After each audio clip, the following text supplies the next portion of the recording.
membersamai dalam rangka pengibasan tema modul 1.4 tentang budaya positif dan nilai kebajikan universal.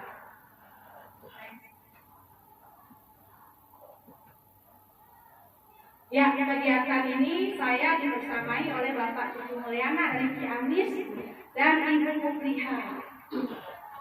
Baik, Ibu, di sini adalah rancangan tindakan aksi nyatanya.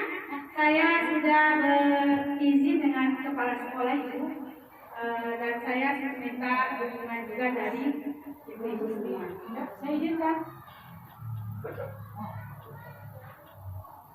Ya, kita buat kesepakatan bersama ya Bu. Kegiatannya kita akan mengikuti kegiatan dengan bahagia. Bahagia ya Ibu ya. Bahagia. Kita juga melakukannya dengan tertib dan mengikuti kegiatan sampai selesai. Semangat ya Ibu. Semangat.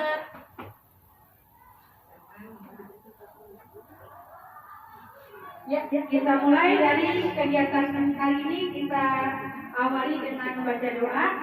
Mari kita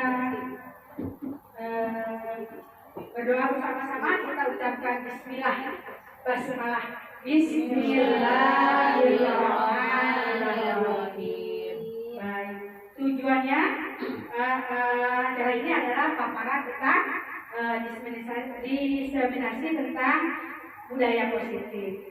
Ice breaking-nya coba ibu-ibu kita tetap semangat ya. Semangat ya. Baik ya. Ice breaking-nya tetap semangat ya, tambah semangat dari ibu. Tetap semangat. Semangat.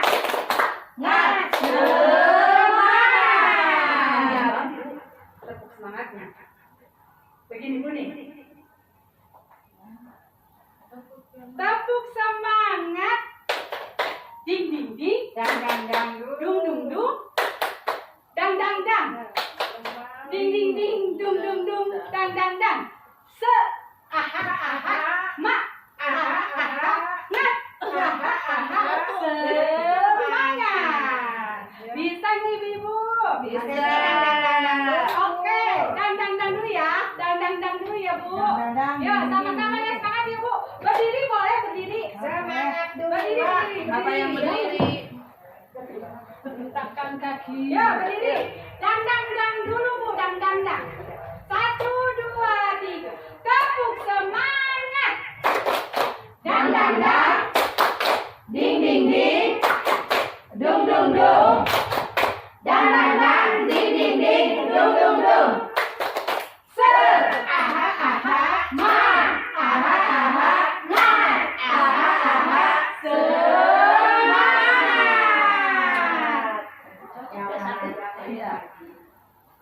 Baik, kita lanjut ya Bu paparannya.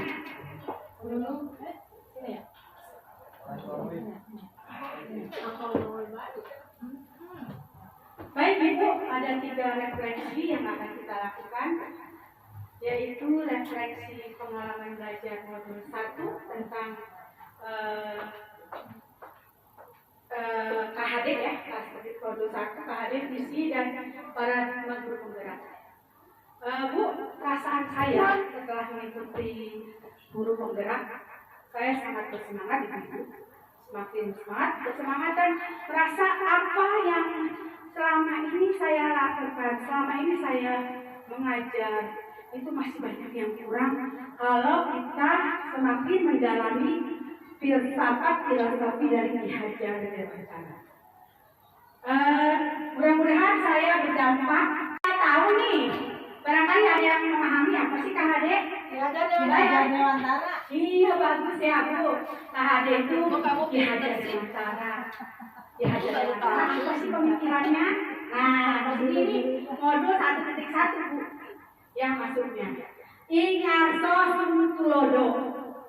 Ing Mario Marunarso Tuturi Adayani. Jadi Pak Ki Hajar Dewantara mengatakan bahwa kita itu pendidikan itu harusnya kita menuntun segala kodrat murid untuk mencapai keselamatan dan kebahagiaan setinggi-tingginya. Jadi kita sebagai guru harus berpihak pada murid, mengajar dengan hati, dengan gembira, dan memanusiakan manusia. Next. Nah, Bu, di modul 1.2 kita belajar tentang nilai dan peran langsung. Sebenarnya nilai dan peran guru, ya, bukan hanya guru penggerak. Jadi guru-guru harusnya mempunyai nilai ini, peran ini, semua guru, ya. Yang pertama adalah nilainya berpihak kepada murid. Ya, kita harus setiap langkah kita harus berpihak kepada murid. Lalu kolaboratif, Bu, kita bekerja sama-sama, ya. Lalu inovatif. Inovatif itu kita dengan teknologi, ya, kita menguasai hal-hal yang baru, menemukan hal-hal yang baru. Reflektif, kita memperbaiki diri, apa-apa yang kurang kita perbaiki. Lalu mandiri. Lanjut, bagaimana dengan peran guru? Peran guru kita menjadi pemimpin pembelajaran. Ya, setiap guru menjadi pemimpin pembelajaran yang berikhlas, ya. Lalu menggerakkan komunitas praktisi, menjadi coach sebagai guru lain, mendorong kolaborasi dan mewujudkan kepemimpinan pada murid. Next. Nah, kemarin saya sudah mengutarakan, ya, Bu, visi saya. Visi itu di modul 1.3. 1.3 modulnya tentang visi guru penggerak. Saya visinya kemarin tentang umpama, mewujudkan siswa peserta didik yang unggul, mandiri, berprestasi, berakhlak karimah, dan beriman dan takwa. Next. Ibu, saya bilang halo. Kalau saya bilang hai.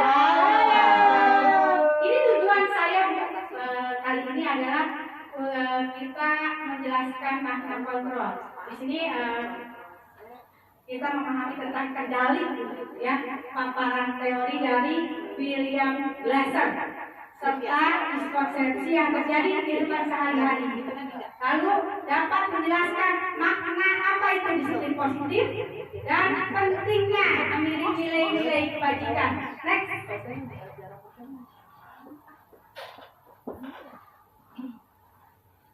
Ya, hari ini kita akan melakukan permainan, Ibu. Ya, kita akan melakukan permainan. Anda dan teman Anda akan melakukan permainannya seperti ini. Ya, Ibu tugasnya adalah mengepalkan tangan.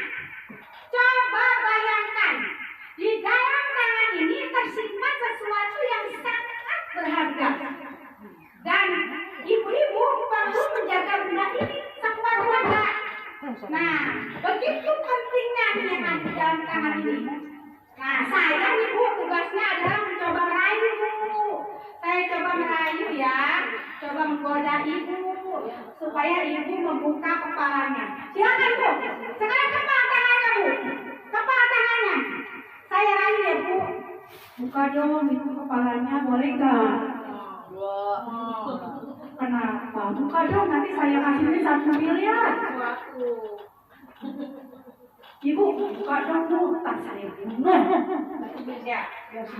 Itu namanya keyakinan, Bu. Ya, kita yakin, ya. Ibu nanti buka dong, Bu. Ntar saya kasih itu deh, Bu. Saya kasih hadiah, Bu. Kenapa? Ini lebih berharga dari hadiah. Wah, bagus, Bu. Itu keyakinan, ya. Ibu, nanti kalau Ibu nggak kasih, nanti saya laporin ke Pak UPTD. Salut nih, punya keyakinan semuanya. Ibu, bagaimana, Bu? Yang makan nggak mau tuh, keyakinan itu kan? Ya, itu namanya keyakinan kita, ya. Keyakinan. Yuk, lanjut. Harga diri. Ketika kita menjaga barang yang di kepala kita, kita umpamakan ini iman dan takwa. Iman dan takwa. Kita disuruh melepaskan iman dan takwa. Kita mau tidak melepaskan iman dan takwa kita? Tidak. Seperti itu. Begitu juga dengan nilai-nilai yang ada ya kebajikan. Sebenarnya dari kepala tangan kita beriktibar tentang perlunya kita memegang teguh pendirian, tidak terpengaruh atas pendapat orang lain. Bila kita yakini bahwa kita itu benar, diibaratkan kita itu ikan yang berada di air laut. Walaupun airnya asin, tapi kita tetap tawar. Namun itu kadang-kadang baru teori ya Bu.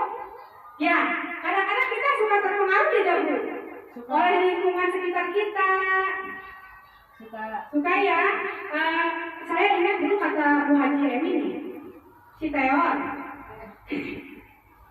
Nah, kita tidak boleh. Kita harus memegang prinsip kita. Ya, seperti itu ya. Next. Nah, Dr. William Glasser meluruskan pemikiran kita yang salah. Disebutnya teori kontrol atau control teori.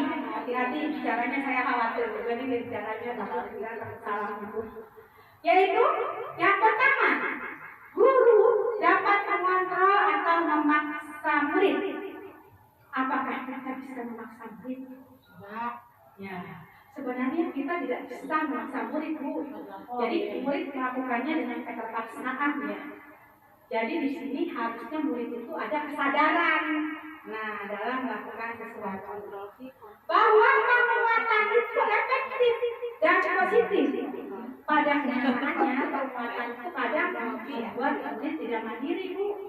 Murid kadang-kadang tergantung dari penguatan kita, dari penghargaan kita. Ya. Lalu yang ketiga, kritikan dapat membuat kuat.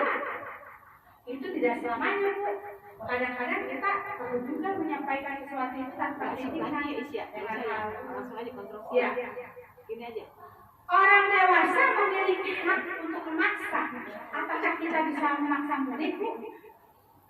Dalam melakukan sesuatu? Nah, itu perlu renungan kita ya.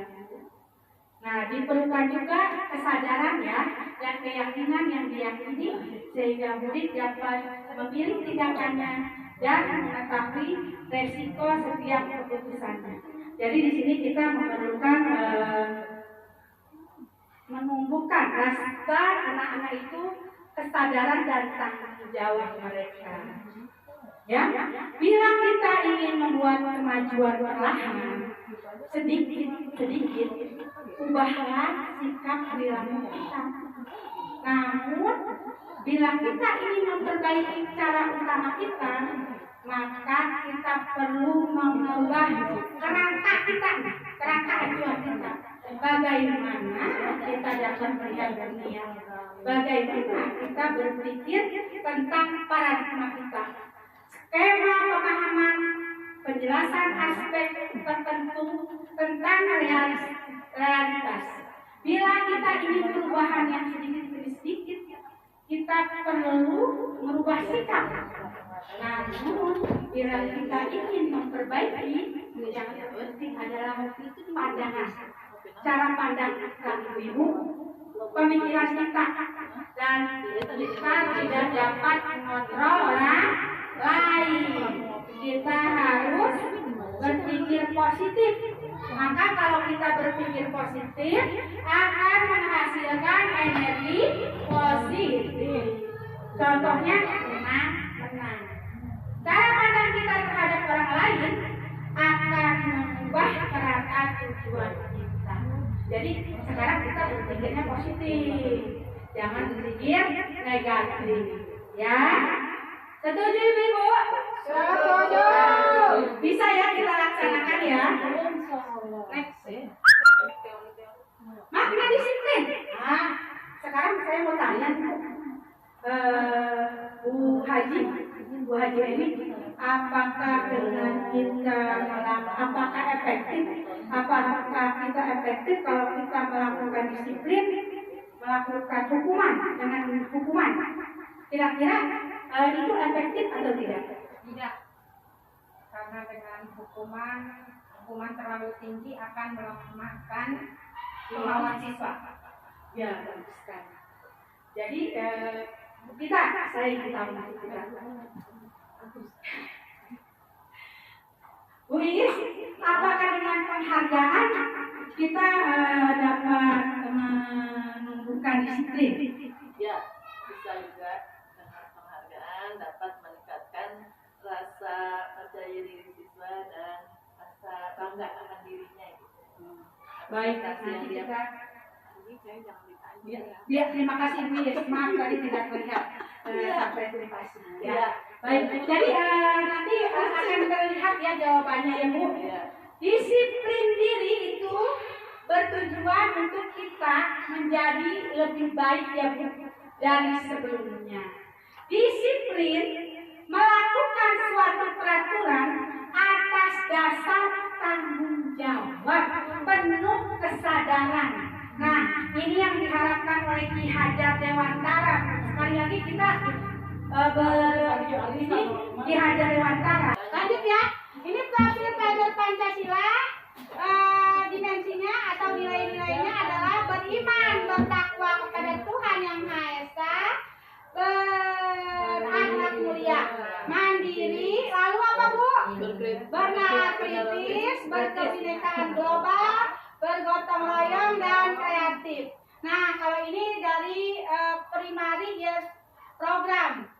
Sikap murid, toleransi, rasa hormat, integritas, mandiri, menghargai, antusias, empati, keingintahuan. Next. Langsung aja Bu. Itu udah kayaknya itu mah nggak usah. Tentang nilai-nilai kebajikan dari berbagai unsur ya. Next. Jadi operatornya keren amat. Nah Bu, ini adalah ada 6 esensial nilai 6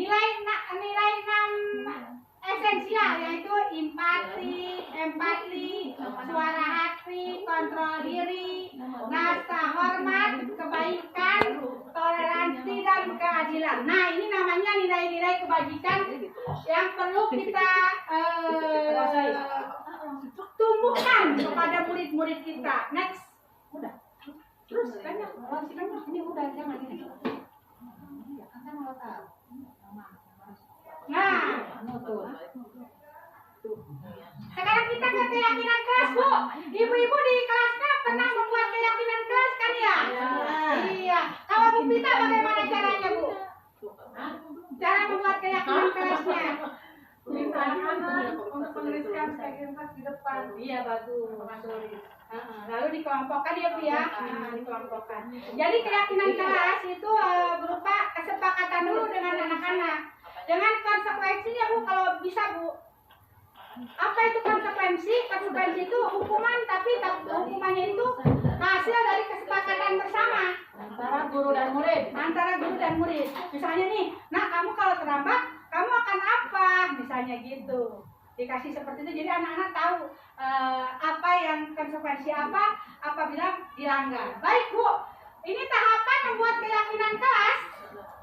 Di sini lihat daftar kebajikan yang telah disusun bersama. Tadi ya, nilai-nilai kebajikan yang tadi.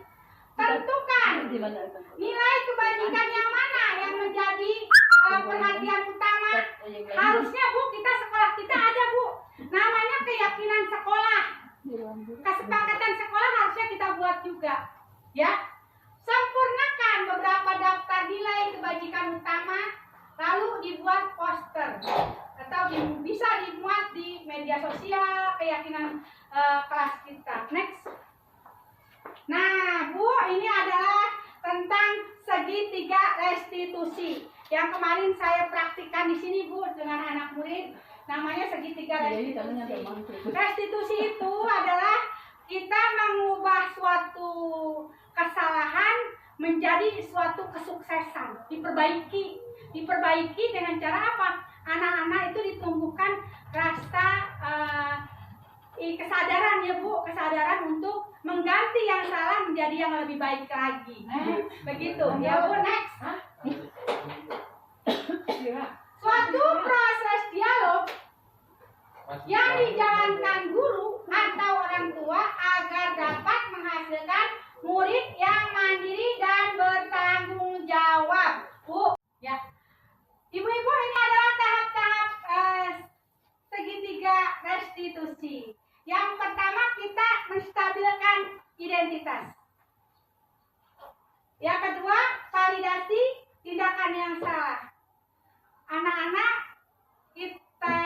dia tahu nih mereka itu telah salah melakukan suatu kesalahan.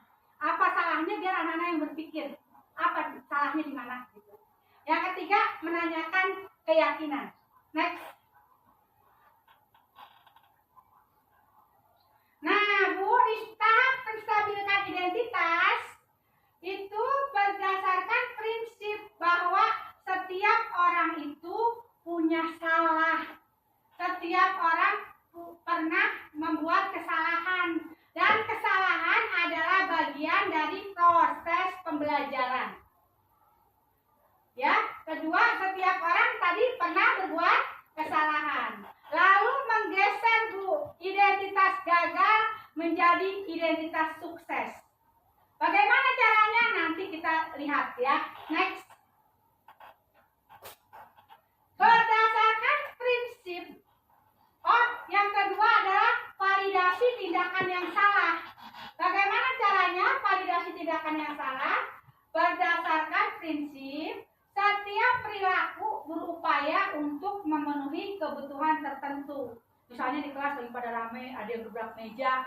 Anak-anak membutuhkan rasa aman, rasa nyaman. Jadi tidak terpenuhi itu rasa aman dan nyamannya. Jadi marah, ya kan Bu ya? Lalu guru bergeser dari berpikir stimulus respon menjadi proaktif. Guru yang tadinya hanya diam, jadi harus proaktif Bu. Ya. Lalu mengenali dan mengetahui kebutuhan murid akan memperbaiki hubungan murid dengan murid. Next. Menanyakan keyakinan. Di sini murid akan diberikan pertanyaan-pertanyaan yang bermakna Bu, sampai anak menemukan keyakinan apa yang telah dilanggar oleh murid. Dan harus guru itu memunculkan motivasi dari dalam diri. Jadi adanya kesadaran diri secara intrinsik itu dari dalam, dan mampu mengaitkan keyakinannya dengan tindakan yang salah. Next. Nah Bu, ini Bu, di setiap itu kita belajar studi kasus. Ya, kalau ada kasus seperti ini Bu nih. Guru matematika dari wali kelas 8 itu Ibu Santi sakit, sehingga tidak dapat masuk dan mengajar. Akhirnya dicarikan guru pengganti, namanya Ibu Eni. Ibu Eni baru 2 tahun mengajar, jadi guru SMP. Beberapa murid perempuan, Vivi dan Natali, mengetahui hal ini. Dia mulai menggunakan kesempatan, bersikap seenaknya, tertawa, tidak mengindahkan kehadiran Bu Eni. Ibu Eni mencoba menyapa Vivi, Natali dengan ramah, sambil mengingatkan mereka untuk tetap fokus dan mengerjakan tugas. Ayolah, tugasnya dikerjakan. Nanti Ibu ditegur kepala sekolah kalau kalian tidak mengerjakan tugas. Tolong bantu Ibu ya. Nah, namun Ibu Pipi dan Natali malah jadi tertawa. Ibu, santai saja Bu. Mereka tidak mengerjakan tugas, malah ngobrol. Nah Bu, keesokan harinya Ibu Santi memanggil Pipi dan Natali. Diaduin tuh Bu. Sama siapa Bu? Sama Bu Eni. Ya, Bu Eni ngadu tuh ke Bu Santi. Tuh anak muridnya tuh 2 orang tuh pada bercanda aja katanya tuh di kelas. Nah, lalu ditanyakan tuh sama Bu Santi permasalahannya apa. Nah, Pipi dan Natali mula-mula ragu-ragu, mereka membela diri. Namun pada akhirnya mereka meminta maaf. Tapi Bu, mereka minta maafnya melalui ini Bu, melalui email di sini tuh. Mereka minta maafnya melalui email kepada Bu Eni. Nah, kalau menurut ibu-ibu bagaimana nih sikap Pipi dan Natali? Bu Haji?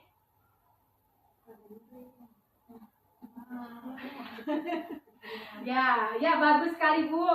Bagus sekali. Lalu untuk kita.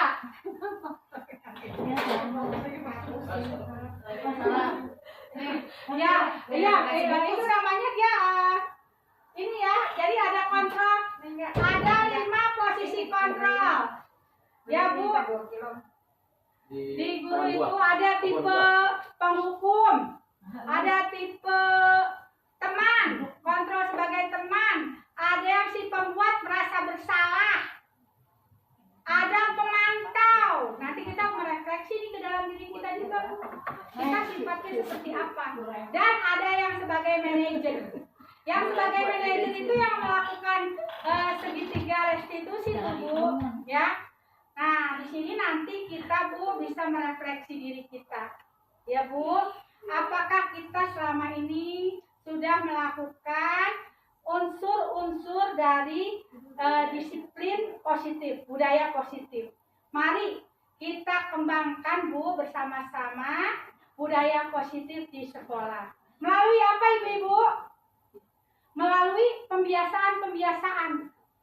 Ya, melalui pembiasaan-pembiasaan seperti bagus ya kita setiap hari Jumat sudah mengadakan sholat duha bersama. Senam hari Kamis. Nah, nanti kita kembangkan lagi Bu.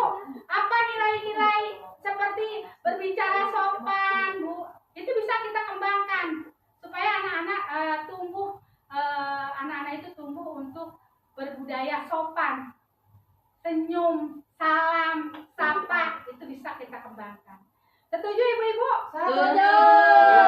Baik Ibu-ibu, ada yang perlu didiskusikan tidak Bu? Ada. Tidak, ya. Saya ucapkan terima kasih atas perhatiannya. Semoga kita semua dapat menjalankan budaya positif di sekolah kita ya Bu. Iya. Yuk kita ucapkan hamdalah bersama-sama.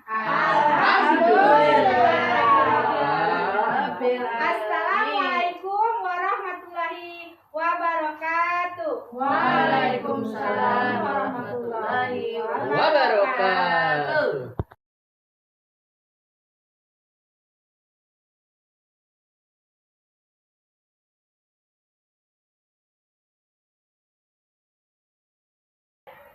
Assalamualaikum Adiba. Adiba, tadi Ibu mendengar ada suara berteriak-teriak. Gaduh, suara siapa ya? Itu suara saya, Bu. Kenapa kamu melakukan itu Adiba? Habis saya kesal sama Faris, Bu. Tiap waktu belajar jalan melulu mencari contekan. Kenapa sih dia gak mau mikir? Jadi mengganggu konsentrasi, Bu. Oh, begitu ya Adiba? Oh, begitu ya?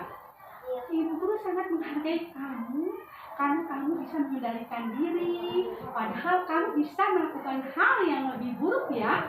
iya, Bu. Tapi Adiba, coba kita renungkan. Menurut Adiba, dengan Adiba teriak-teriak, itu baik atau tidak baik ya? Tidak sih, Bu. Saya menyesal Anda sadar. Saya bisa. Adiba, menurut Adiba, adakah keyakinan kelas yang telah dilanggar? Ada, Bu, yaitu saling menghormati semua teman. Ya, hebat Ibu Adiba, benar sekali. Menurut Adiba, saling menghormati dan menghargai sesama teman itu penting atau tidak? Ya penting lah, Bu, agar suasana kelas lebih tertib dan nyaman. Ya, kalau menurut kamu memang penting, bagaimana ya caranya Adiba memperbaiki diri? Saya akan meminta maaf kepada Faris. Saya juga akan lebih bersabar lagi dan memberitahu baik-baik. Wah, bagus sekali Adiba. Bisakah ini segera kita lakukan? Bisa Bu, saya memang salah dan saya akan meminta maaf kepada Faris agar jalannya tidak jalan melulu. Terima kasih Bu. Iya, sama-sama Adiba. Semangat ya untuk terus menebar kebaikan. Ya Bu. Tadi Bu.